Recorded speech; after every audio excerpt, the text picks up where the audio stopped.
Quem integra o quadro do magistério?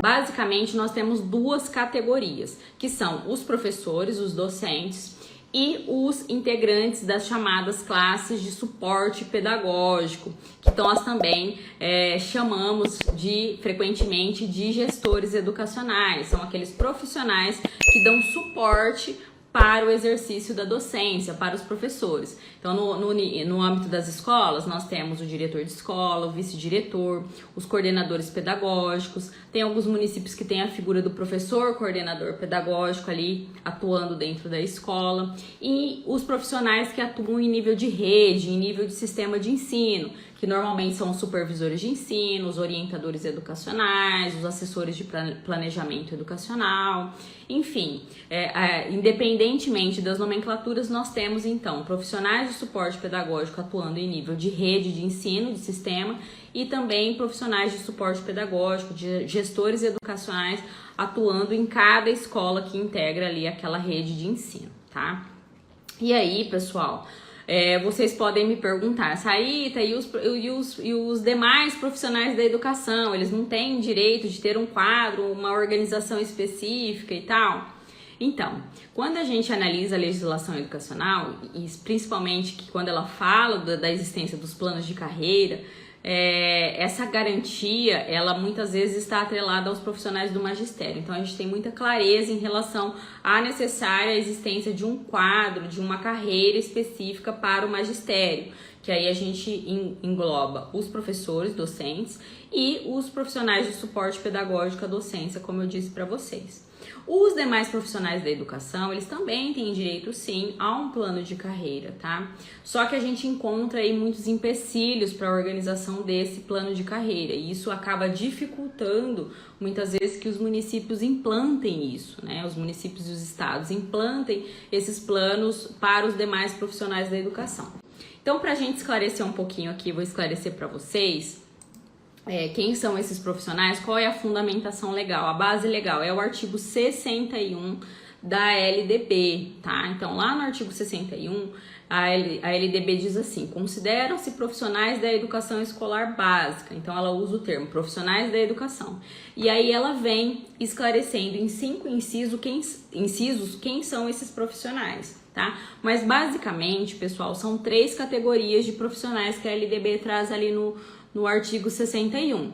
E dessas 3 categorias, 2 integram o plano de carreira do magistério, o quadro do magistério, tá? Que são os docentes, do inciso 1, professores habilitados em nível médio ou superior para docência na educação infantil e nos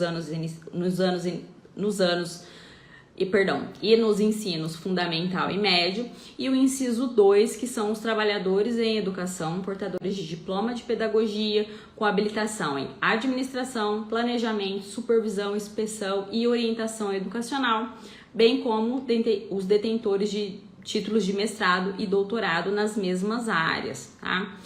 Então, essas 2 categorias são aqueles que integram o quadro do magistério, a carreira do magistério. Professores e os profissionais que dão suporte pedagógico à docência, que possuem habilitação em administração, planejamento, supervisão, inspeção e orientação educacional.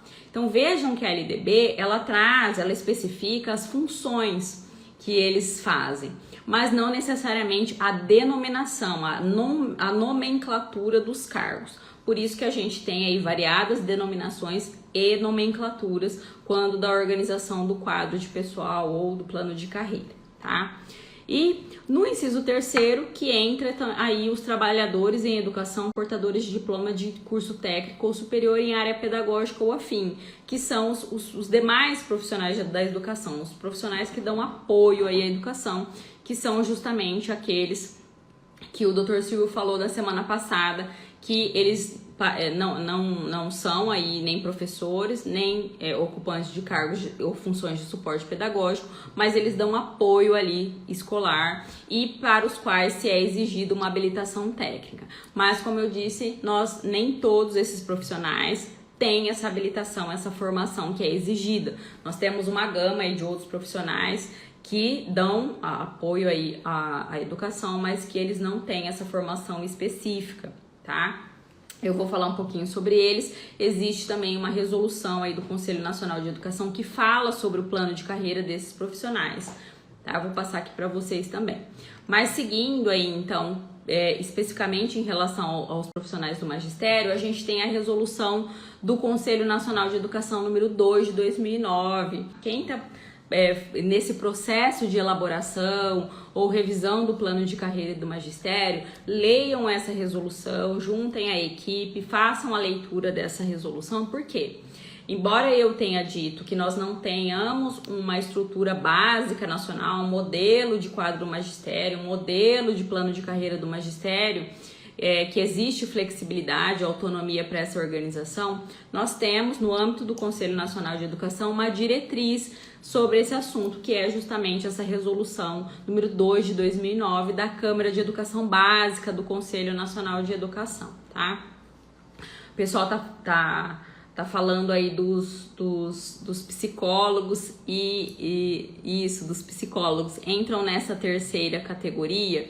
Então, os psicólogos, eles foram considerados profissionais da educação, tá? Pela lei do Fundeb. Então, pela nova lei do Fundeb, eles podem ser incluídos como profissionais da educação se eles estiverem, sim, prestando serviço efetivamente na área da educação. Então, só para passar aqui rapidamente para vocês, pessoal, lá no artigo 2º dessa resolução do Conselho Nacional de Educação, número 2 de 2009, que ela fala assim, o título dela é Fixas Diretrizes Nacionais para os Planos de Carreira e Remuneração dos Profissionais do Magistério da Educação Básica Pública. Então, lá no artigo 2º, parágrafo 1º, ela diz quem são esses profissionais do magistério. São considerados profissionais do magistério aqueles que desempenham as atividades de docência ou as de suporte pedagógico à docência. Isto é, e aí ele vem e especifica, direção ou administração, planejamento, inspeção, supervisão, orientação e coordenação educacionais, exercidas no âmbito das unidades escolares de educação básica, em suas diversas etapas e modalidades, educação infantil, ensino fundamental, ensino médio, educação de jovens e adultos, educação especial, educação profissional e educação indígena, com a formação mínima determinada pela legislação federal de diretrizes e bases da educação nacional. Então, desde que esses profissionais docentes e que ofertem suporte pedagógico tenham as habilitações exigidas pela LDB, que é lá o artigo 61 que eu citei aqui para vocês, eles podem então integrar a carreira do magistério, o quadro do magistério,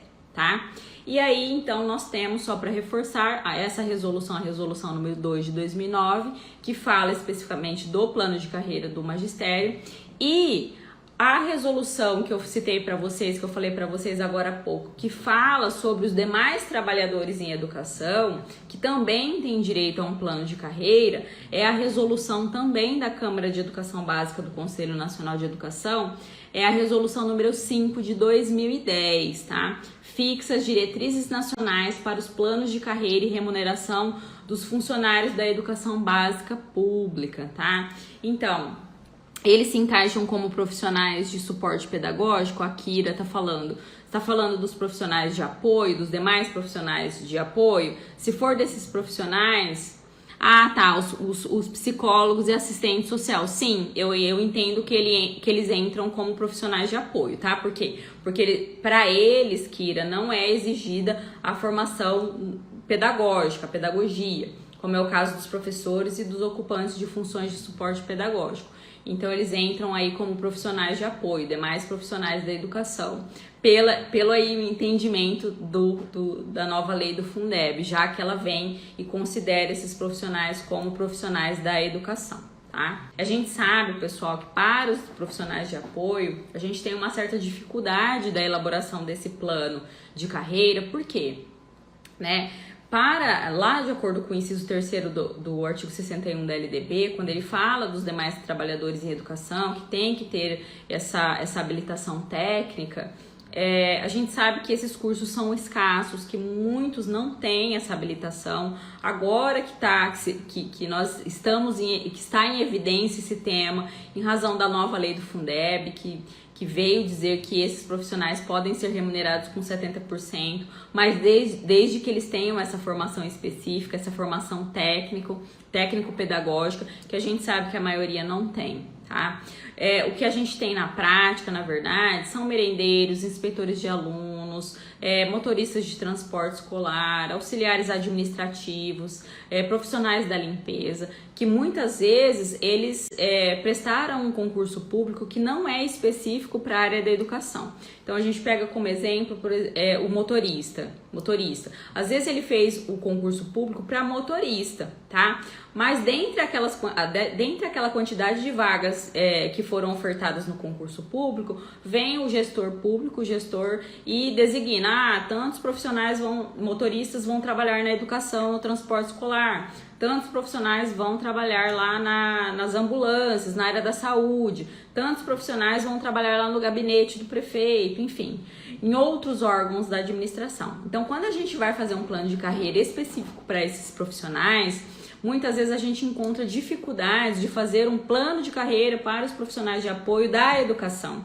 Porque às vezes aquele profissional, aquele motorista, por exemplo, do transporte escolar, ele pode ser remanejado de setor, porque ele não fez um concurso público específico para a educação. Então nós sempre encontramos esse entrave, esse entrave mesmo na hora de aplicar, de colocar em prática.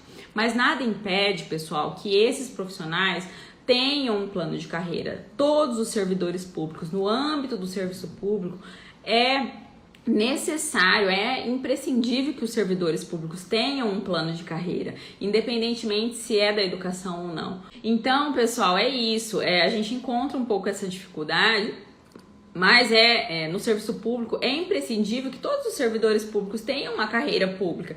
Ele fez um concurso público ali, mas é importante, é necessário que esse profissional ele tenha uma evolução técnica ao longo dos anos e, em contrapartida, ele tenha uma evolução remuneratória também. Tá? Então deve sempre haver esse incentivo. É que na nossa legislação nós temos esse enfoque aí, toda uma legislação educacional que garante a implantação dos planos de carreira do magistério. E no caso aqui dos demais profissionais da educação, a gente tem sim uma diretriz, uma resolução do Conselho Nacional de Educação que traz isso, que é essa resolução 5 de 2010, muito embora a gente não veja com tanta frequência a implantação desses planos de carreira, tá? Então fica aí para vocês essa dica, tá? Essa recomendação de leitura, pelo menos para vocês tenham essa noção e caso haja aí um momento de estudo, de implantação, que vocês tenham essa referência, essa diretriz do Conselho Nacional de Educação.